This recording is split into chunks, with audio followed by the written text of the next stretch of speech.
আজকের সভার পরম শ্রদ্ধেয় সভাপতি শ্রদ্ধেয় ঋত্বিক অধ্যক্ষ উদ্গত মন্ডলী, কল্যাণময়ী মায়েরা, আমার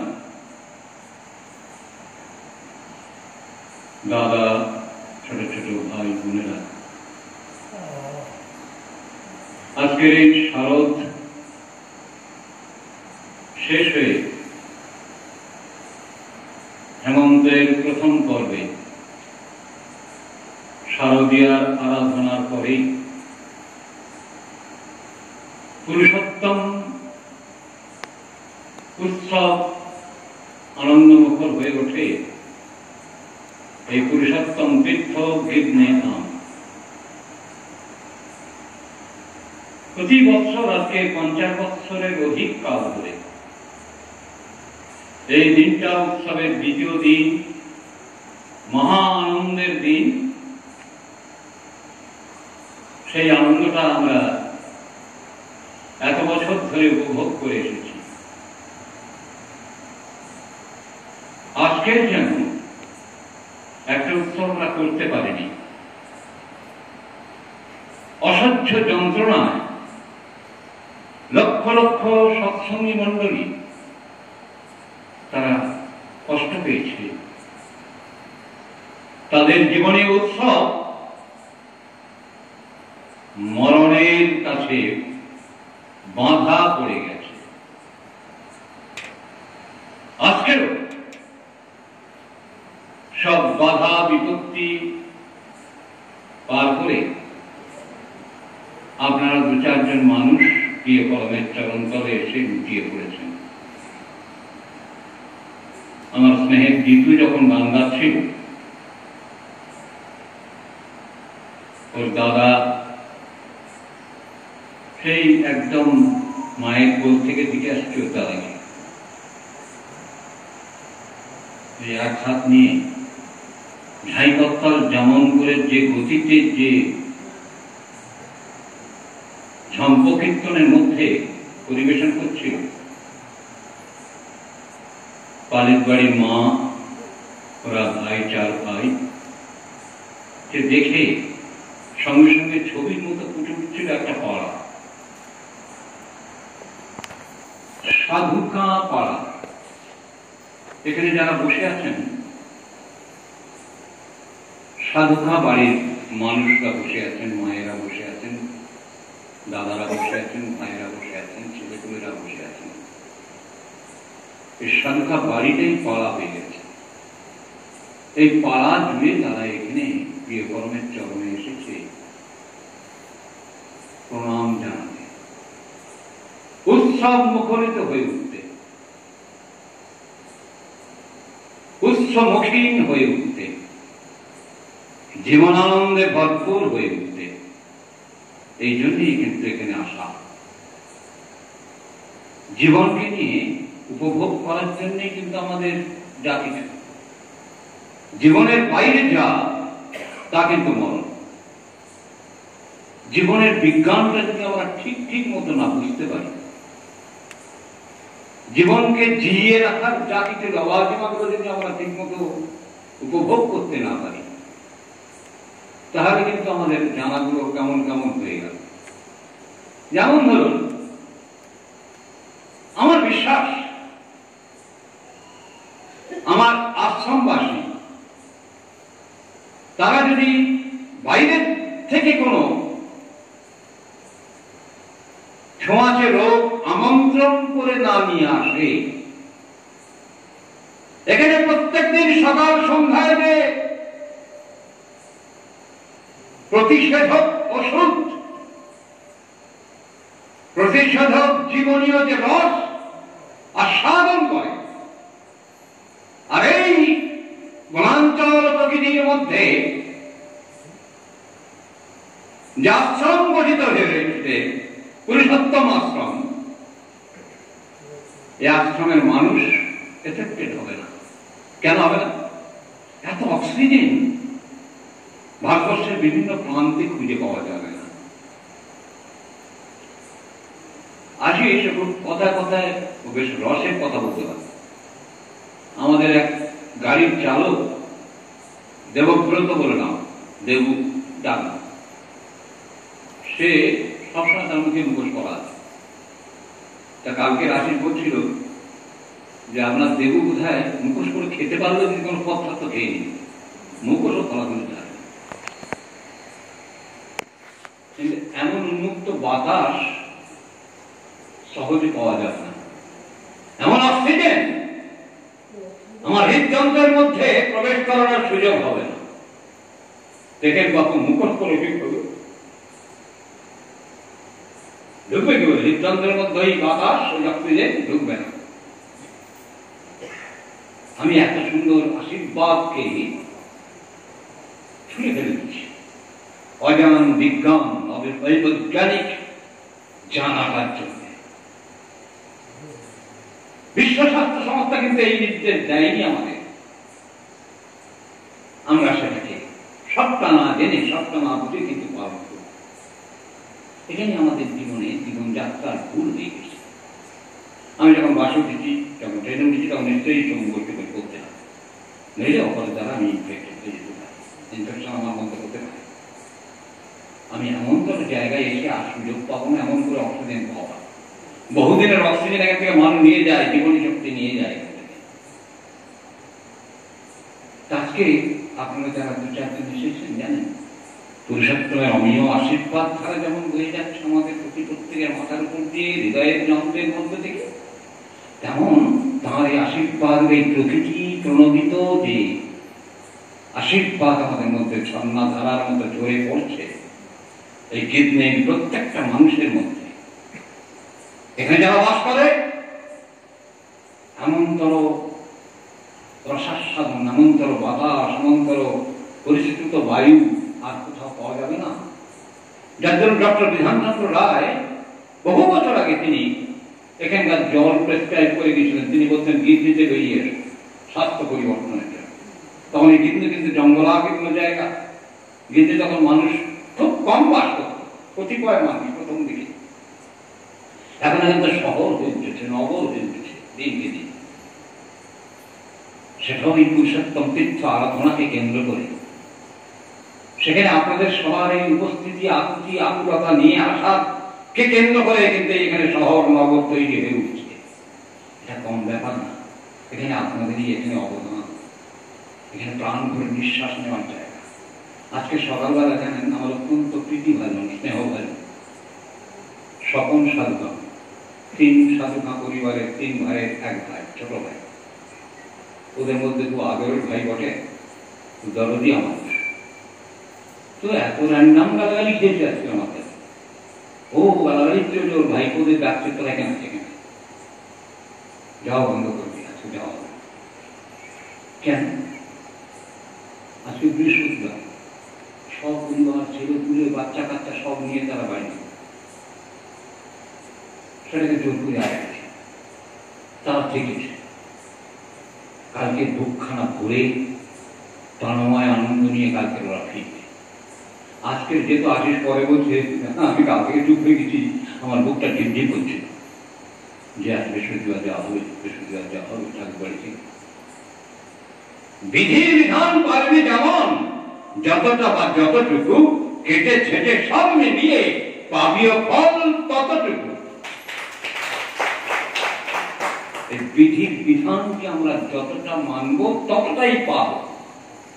তিনি আশীর্বাদ দিয়ে রেখেছেন, শুধু মাথা পেতে নেওয়ার ব্যাপার।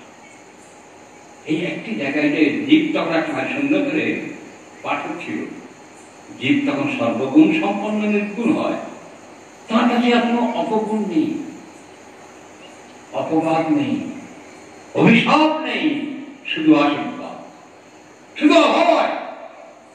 এমন তো একটি মাত্র মানুষ, তিনি পুরুষোত্তম শ্রী শ্রী ঠাকুর নকুল চন্দ্র।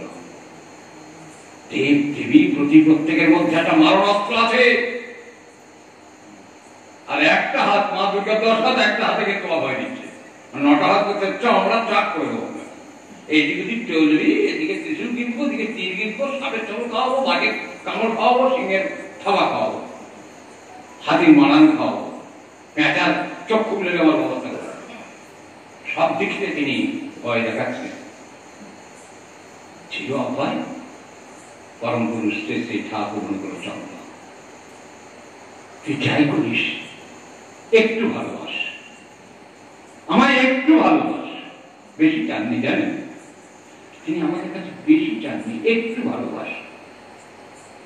ময়না পাখি, টিয়া পাখি পুষলে তার প্রতি তোর একটা দরদ হয়, তার জন্য তুই ছোলা ভিজিয়ে রাখিস, তার প্রতি একটা দরদ হয়। তো এমন দরদ করে আমাকে তুই এরকম 2-4টে ছোলা দেওয়ার মতো করে দিস।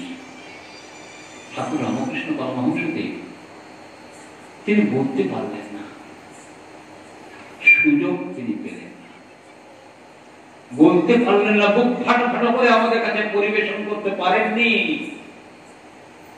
তার কাছে এমন কোন পাত্র আসেনি সেই যুগে যার কাছে তিনি পরিবেশন করতে পারেন। আক্ষেপ করে বলছেন, এখানে যখন আসো একখানি পান আনতে পারো না গো, খালি হাতে আসো। পাত্র পাননি, সেই যুগে পাত্র পাননি তিনি, পুরুষোত্তম। তাই তিনি আক্ষেপ করে বলছেন, সব জ্ঞান দিয়ে গেলুম নিগো, আমার আবার আসতে হবে, 2 বছরের মধ্যে আমার যেতে হবে। তখন এসে আমি চাবিকাঠিটা নিয়ে যাচ্ছি, সেদিন এসে চাবি খুলে দেবো, ভান্ডার খুলে দেবো, উজাড় করে দেবো, সব তোমাদের দিয়ে দেবো। একটা আমার দিবাকর বলছিল, সব দিয়ে দিয়েছেন তিনি, উজাড় করে দিয়েছেন। কিছু অজানা রাখেননি তিনি, অচেনা আমাদের কাছে কিছু নেই।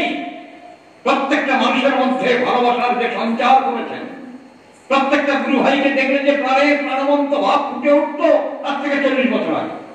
এখন যেন কেমন একটু ক্রিয়েটিভিটি আমাদের মধ্যে গ্রো করেছে অটোমেটিক্যালি।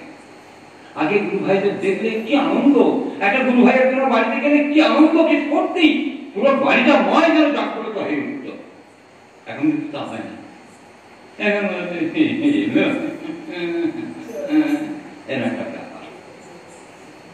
এখন সেই আকুলতা, সেই আনন্দ নেই। এখন একটা যেমন আবিলতা সাপ করেছে, কেমন সঙ্গদোষের অঙ্গ হয়, নষ্ট হয়।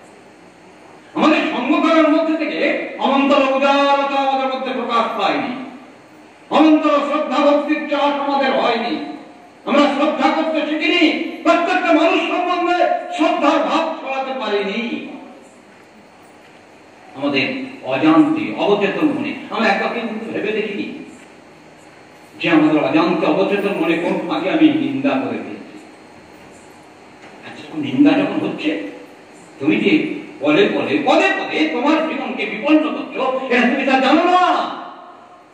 তোমার এই নিন্দার ভাব তোমার চরিত্রে এমনতর বিকিরণা সৃষ্টি করছে, তোমার জীবনের প্রত্যেকটা শৈলীতে তোমার ভাব, ধারা, চিন্তন, কর্ম, তোমার সন্তান সন্ততির মধ্যে এমন ভাবে তুমি অনুপ্রবিষ্ট করে দিচ্ছ যা তোমাকে ক্ষমা করবে না।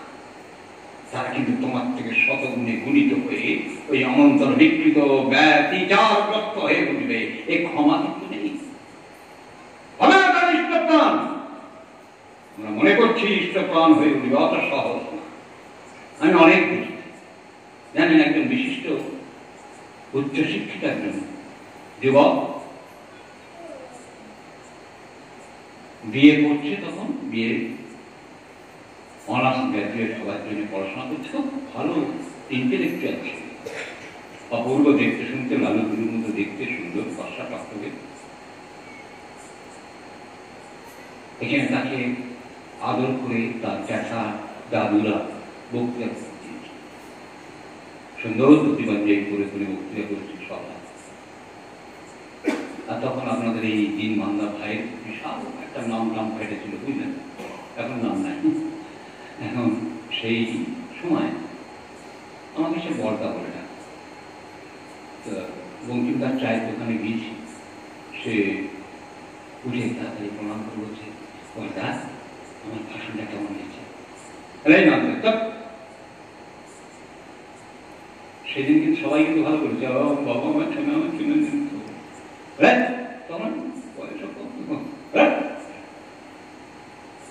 বড় হোক, ঋত্বিকদের তল্পি হোক, তবে তোর বোধ বাজাবে, তবে তুই বুঝতে পারবি।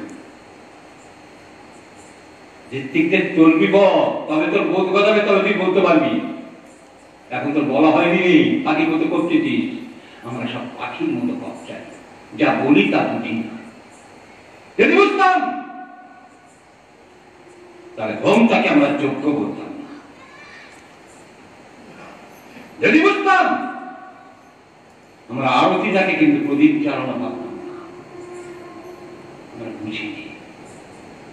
ইষ্টভৃতি মায়া দেব পিতা বৃত্তাইতা বা প্রভব ইষ্টভ্রাতৃ ভূত যজ্ঞ পন্তু পরিমার্শিকা।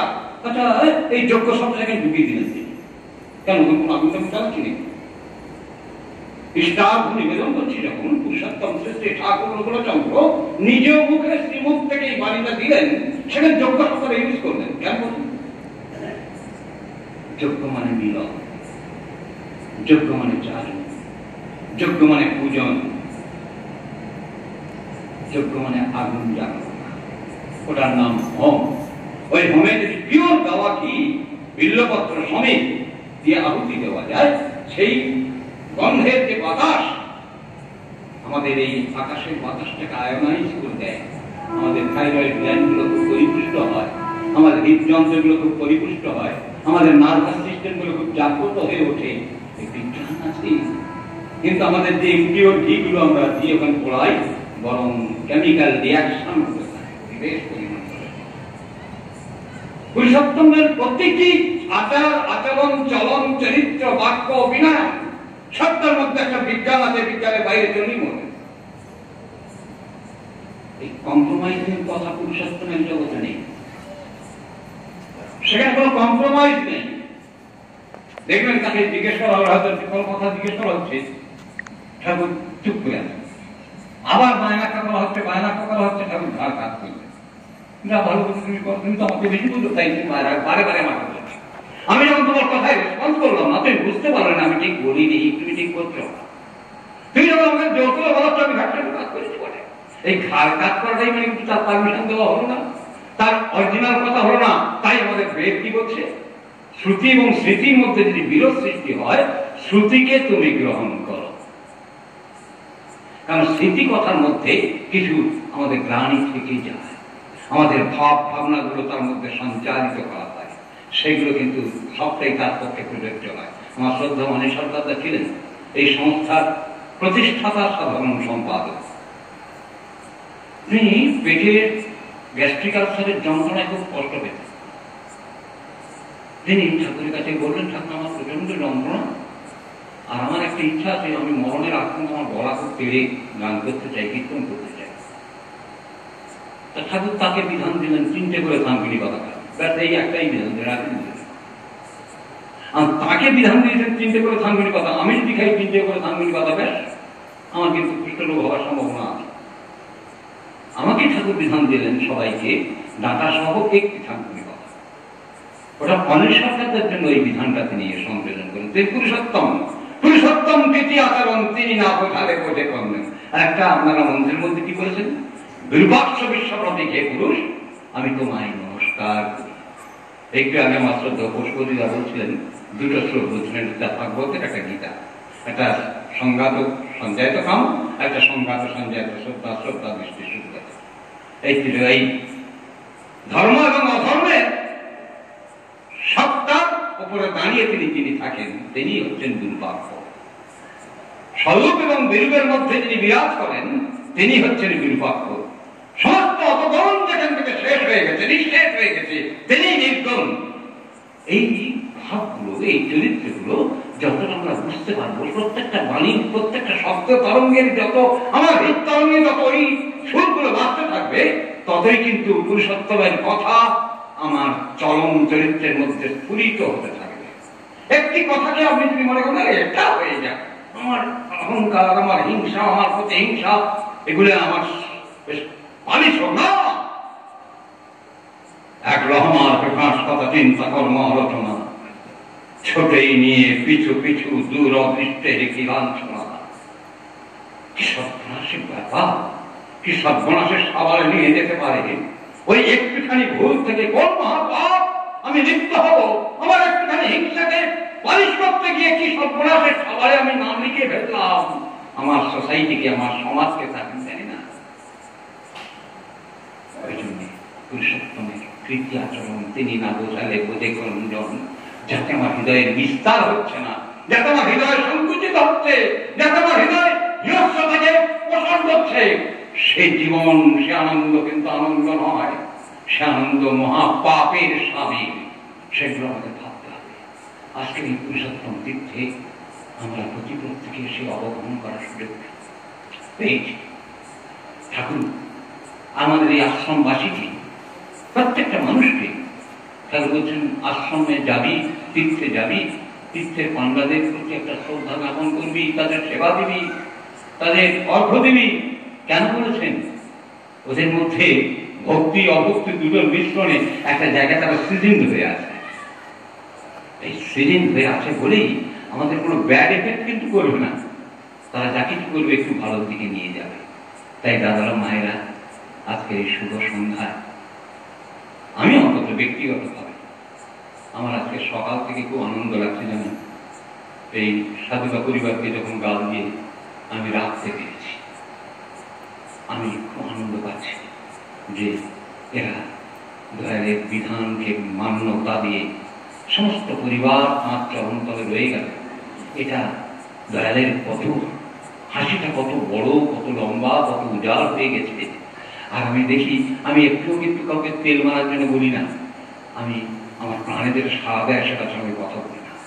এই যখন এরা ভাই একটা দেশে বসে, ওর মা যখন পিছন থেকে দেখে আমার ছেলেরা, আমার শ্বশুর, আমার স্বামী, আমার দেবরদের প্রতিনিধি হয়ে পুরুষোত্তম তীর্থে অবগাহন করছে, তার কথা, তার গান, তার আলোচনা, তার পাঠ করছে, এটা প্রত্যেকটা বাবা মায়ের কাছে খুব বড় পাওয়া।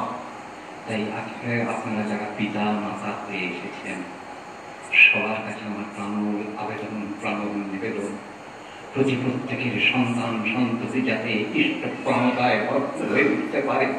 এছাড়া নান্য পন্থা বিদ্যা দেয় না, এছাড়া কোনো পথ নেই। পথ আছে বলে আমার জানা নেই। তাই আপনাদের কাছে আমার আনন্দদায়ী একটা আবেদন, আপনারা সবাই পরম পুরুষকে প্রাণ করে ভালোবাসুন। আমার এই সঞ্চিত এসছেন, আমি বারবার বলি, আবার বলছি, আমার ভিতর থেকে আনন্দ লাগছে বলে বলছি। আমার স্ত্রী কঠিন অসুস্থ, দয়াল তাকে 100 বর্ষ বাঁচিয়ে রাখে। মানে এইটা সেইটা, সঞ্জিতার মতো কঠোর কঠিন লোক কেঁদে ফেলতে মাঝে মাঝে। সঞ্জিত কঠিন অসুস্থ, আমি 3 বার দেখতে গিয়েছি আমার বাড়িতে। ভিক্ষা যখন হচ্ছে, আমার প্রতিটি মুহূর্তে আমার বুকের স্পন্দন গুলো থেমে থেমে যাচ্ছে, যে আমি কিভাবে হারিয়ে ফেলবো মানুষটাকে, আমি কিভাবে হারিয়ে ফেলবো মানে মানুষটাকে। আমার তো মানুষ নেই, আমার কোনো কাছে, ওরা অসহায়। সঞ্জিতাকে বাঁচাতে হবে, সঞ্জিতাকে বাঁচতে হবে। প্রভুর কাছে আমি নিত্য প্রার্থনা জানিয়েছি, তার কাছে সকাল সন্ধ্যায় প্রার্থনা জানিয়েছি, প্রভু তুমি বাঁচিয়ে রাখো, সুস্থ রাখো। সেই সঞ্জিতা তার সপরিবার নিয়ে এখানে উপস্থিত হয়েছে, ঘরে তালা মেরে, 2তলা বাড়ি তালা মেরে চলে এসেছে। এই স্যারেন না, এখানে কিন্তু দয়াল তিনি জাগ্রত হয়ে বসে আছেন, তার মন্দিরে তার পরিবার পরিজনকে তিনি দেখছেন প্রাণব চোখ দিয়ে। আমি প্রিয় পরমের কাছে প্রার্থনা করি, উনি সপরিবারের সুস্থ সুন্দর শরীর নিয়ে আবার বাড়ি ফিরে যান, আবার আসুন, আবার যান, আবার আসুন, আপনারা আবার আসুন, আবার যান, আবার আসুন। এই প্রার্থনা আপনাদের কাছে, আমার প্রিয় পরমের কাছে জানিয়ে আমি আমার আলোচনা শেষ করছি। আমার সঙ্গে আপনাদের কাছে 2টা কথা বলবেন। জয় গুরু।